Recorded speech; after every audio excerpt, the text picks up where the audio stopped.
शकील भाई काशी ने उस दहाड़े लाई फेयर एंड लवली काली हो गई।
बेहतरीन माहौल है, बिल्कुल आलूगी से पाक भी। बारिश हो रही थी, ज़रा पानी इस तरह से थोड़ा मैला मैला सा हो गया।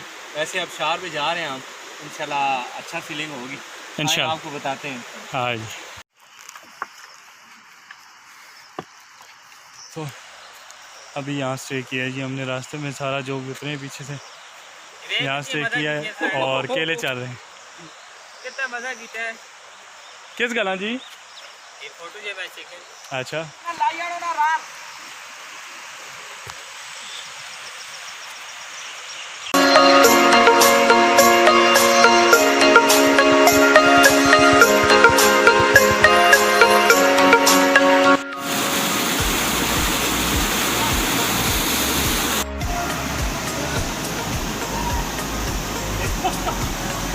चलो चलो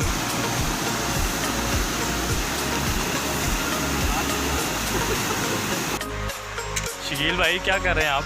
बस चटनी बना ले जी। बच्चे